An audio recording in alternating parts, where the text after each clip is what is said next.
Bonjour, bienvenue à l'Institut français du Cambodge et bienvenue dans notre premier rendez-vous avec Innov. Moi, je suis Chiwan, médiateur de l'Institut français. Marie-Lou, médiatrice culturelle à l'Institut français.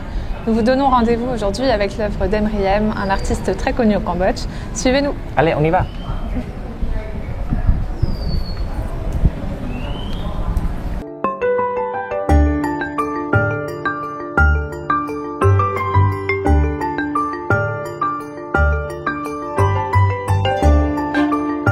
Bon, maintenant nous sommes dans la galerie d'exposition de Nanamat et à côté de nous, ce sont les œuvres d'art d'Emriem dont nous allons vous présenter aujourd'hui.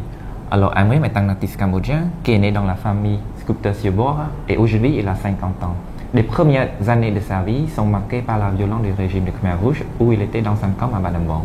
Et depuis tout petit, Emriem est passionné par la peinture. Il va rentrer à l'Université royale des beaux-arts de Phnom Penh. Puis en 2000, grâce à une bourse de l'Alliance française, il partira en France où il restera 7 ans. Il va poursuivre là-bas une formation de designer à l'École des beaux-arts de Saint-Étienne et à l'École nationale des arts décoratifs de Paris. Puis en 2007, il rentrera à Phnom Penh où il ouvrira sa galerie, la galerie XM Design, où il expose ses créations et celles d'autres artistes. Et comme vous pouvez voir, ses robes sont très extravagantes. Comment tu dessinerais le style d'Emriem?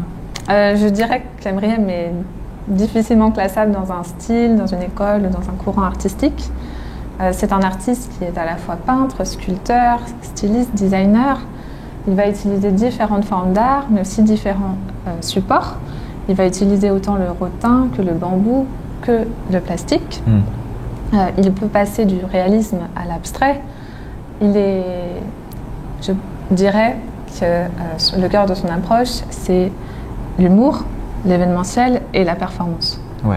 Le premier élément qui saute aux yeux quand on regarde ses robes, ce sont les couleurs et les pailles en plastique rouge et jaune. Effectivement, c'est en 2016 qu'il crée ces deux sculptures qu'il appelle Lady Naga. Oui. Et en utilisant le plastique, il fait une certaine critique de la mode, puisque la mode est l'une des industries les plus polluantes au monde et que c'est un objet de commercialisation.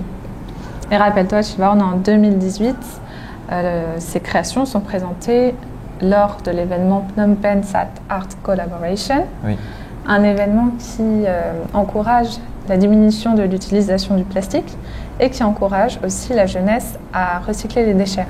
Tu as raison, ces robes ont été portées par des hommes, par contre, elles ne sont pas destinées à être portées au quotidien, mais portées lors d'événements artistiques, de manifestations ou des séances de photos.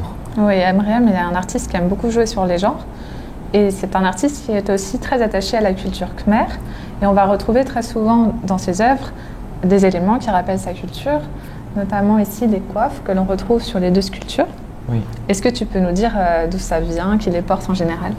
Oui, les coiffes ont plusieurs types qui dénotent le rang du personnage, comme le dieu, le roi, la princesse, le général ou les danseurs.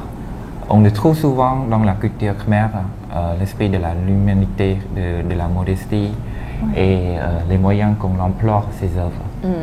Et j'ai une dernière question qui me vient maintenant, Chivarn, c'est comment est-ce que tu dis paille en khmer?